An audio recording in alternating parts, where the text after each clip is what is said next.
Sam. Dans une précédente vidéo, tu as proposé de m'aider concernant la détermination du nombre de jours ouvrables ou ouvrés entre deux dates. Pour cela, tu m'as conseillé d'effectuer le travail en 3 étapes. La première étape, est-elle celle relative au calcul des jours fériés à date fixe? Effectivement Xiao. Dans cette première étape, notre objectif est bien de mettre en place les calculs relatifs à la détermination des jours fériés fixes de l'année N, qui est 2016. Elle est stockée en H3. Les jours fériés à date fixe sont, par exemple, le 1er de l'an, le 1er mai, le 14 juillet, etc. Pour ces derniers, le jour et le mois sont fixes quelle que soit l'année considérée. Par opposition, les jours fériés mobiles, comme par exemple l'Ascension et la Pentecôte, dépendent directement de la date associée à Pâques. La détermination de Pâques se fera par le biais d'un calcul complexe, qui sera abordé dans une autre vidéo. Dans le classeur actuellement ouvert, tu dois compléter la colonne H. Les colonnes D et E nous servent seulement ici de modèle, pour contrôler les résultats obtenus. Commence par cliquer en H7. La fonction qui permet de générer le 1er de l'an est la fonction date. Elle est disponible dans l'onglet Formule du ruban. Catégorie date et heure. Double-clique sur cette fonction dès qu'elle est visible dans la liste. Une boîte de dialogue s'ouvre.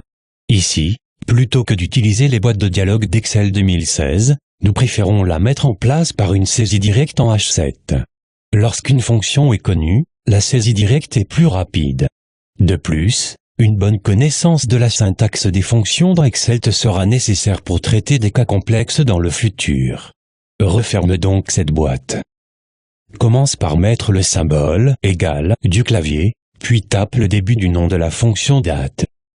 Lorsqu'elle apparaît dans la liste, réalise un double-clic sur cette dernière. Cette fonction possède 3 arguments séparés par des points-virgules. Le premier argument correspond à l'année considérée. Clique en H3. Mets un point-virgule pour passer au deuxième argument.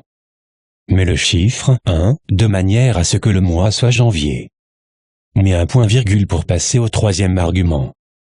Mets le chiffre 1 de manière à ce que le jour soit le 1er jour du mois. Ferme la parenthèse et valide en appuyant sur la touche Entrée du clavier.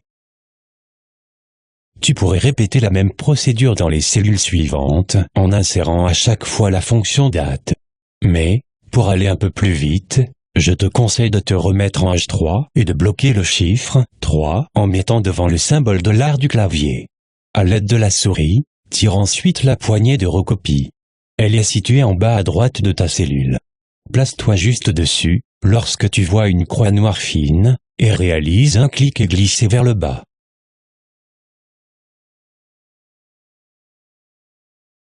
Maintenant, modifie chacune des cellules en adaptant le mois et le jour. 5 pour le mois de mai et 1 pour le jour. 5 pour le mois de mai et 8 pour le jour. 7 pour le mois de juillet et 14 pour le jour. 8 pour le mois d'août et 15 pour le jour. 11 pour le mois de novembre et 1 pour le jour.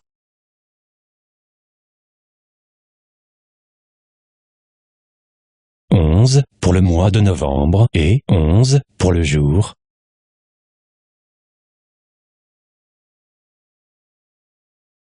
12 pour le mois de décembre et 25 pour le jour.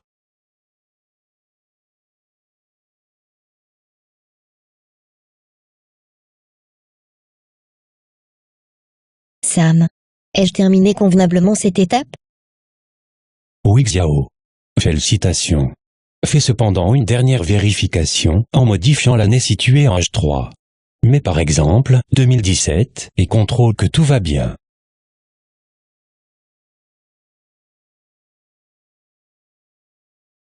Sam. Tout est OK. Dans la prochaine vidéo, peux-tu me guider pour déterminer les jours fériés mobiles? Oui Xiao. Pas de problème. À très bientôt.